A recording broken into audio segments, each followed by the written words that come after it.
Dr. David Klee has over 30 years experience as both a teacher of the flute and as a professional musician. He has performed in all kinds of musical organizations, ranging from classical orchestras to heading his own jazz group, the Jazz Express. With these Pro Minute video series, Dr. Klee will share some of his secrets with you on how to become a better flutist. Hello, my name is Dr. David Klee, and welcome to another Pro Minute video. Today we're going to look at the SWAN by CAMILLE. This can be found in the Soloist Folio for Flute by Rubank. So let's just jump right in. The first couple measures here. It's adagio. It's in 6/4. So you're thinking 1, 2, 3, 4, 5, 6. 1, 2, 3, and 4, 5, 6. Like that. Very fluid, very smooth.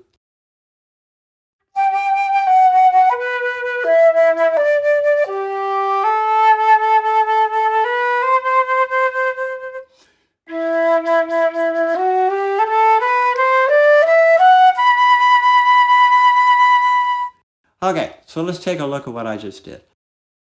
Starts out piano, and anytime I see piano, first thing I do, open my teeth. Open. If I don't,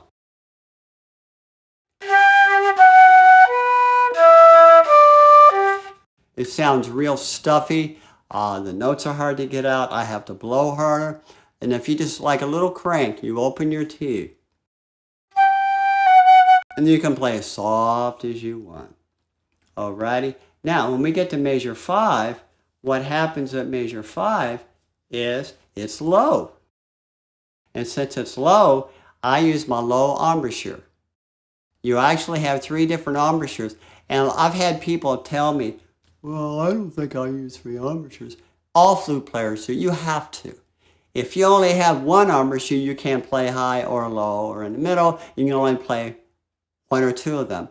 And then the other ones will suffer greatly because you're not using the proper air. It's all about the airing and changing in your mouth based on your embouchure.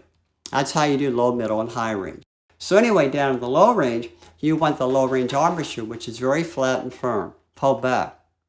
The teeth open. Now the win-win is you can play it louder and you don't play it as flat.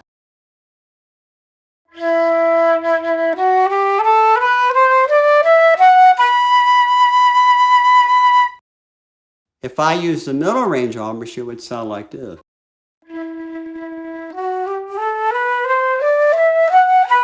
It would not sound very good. Okay? So you want to make sure you use your low range embouchure, flat and firm, your teeth open.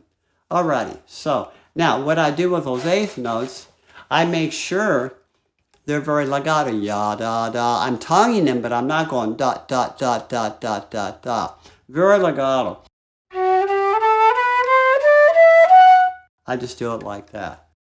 Okay, so now we get to measure 7. That should look very similar. It's just different notes, but same style as the beginning.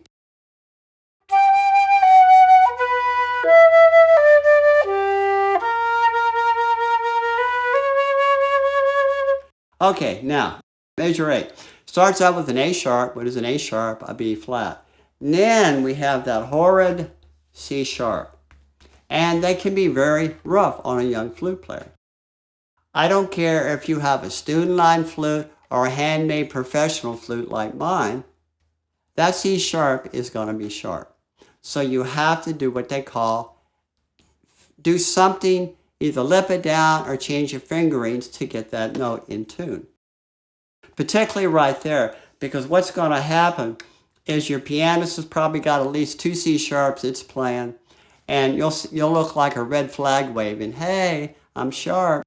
And you don't want to do that. So what happens then, I end up putting down the right 3 fingers of my right hand when I play the C sharp. So there's C sharp, I just add that. And since I already have the thumb B flat, the E flat finger down, I just add the 3 fingers. So here's the difference with them up and here's with them down. It really makes a difference in the tuner. It really makes a major difference. So then what I do, da da and that gets that pitch down. Okay, so now measure 9 is a lot like measure 5, except you have different notes. But rhythmically and articulation-wise, it's very similar.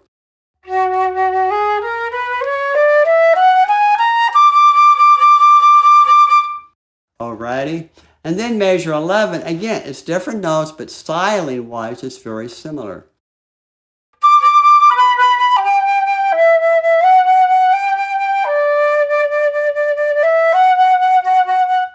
"13, 14, the same thing.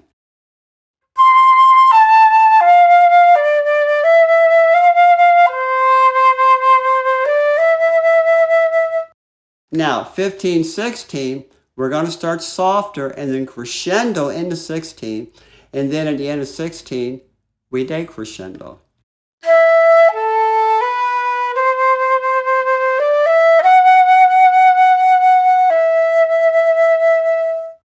Alrighty. Now, measure 17, we have another decrescendo. We have another crescendo, decrescendo. And also in measure 18, we have a poco retard, which means we're slowing down.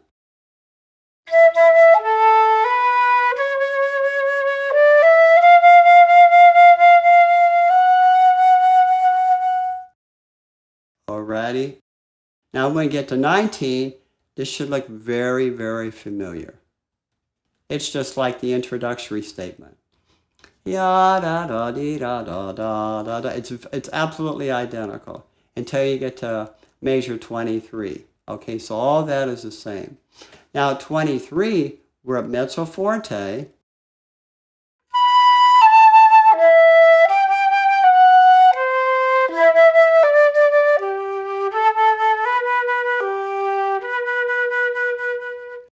And then you take a breath. And so what happens now, 23, we're mezzo forte. At 24, we're going to crescendo into 25. And then the last 3 notes of 25, we're going to decrescendo into 26, which is also going to have a retard. So let me play that whole area from 23.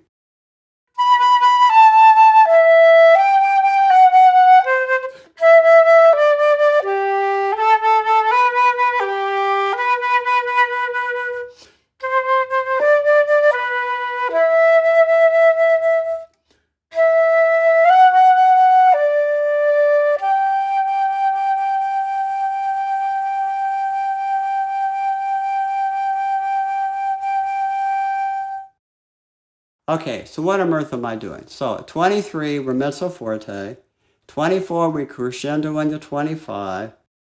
At the end of 25, we get softer, those 3/4 notes. And then at 26, there's also a retard. So ya da da dee. And we're slowing down. And then the next 3/4 notes in 26, ya dee da. We really slow down. I think of those preparatory notes getting into 27. Now 27, we go back to tempo, but now we're going to hold that puppy out for over 9-10 beats. Okay, so you want to make sure you get a good breath there on the breath mark at 26. And when I go to play 27, again, I'm thinking, open my teeth, because if you don't, you're not going to be able, you're going to have to, I think a middle range embouchure and open my teeth.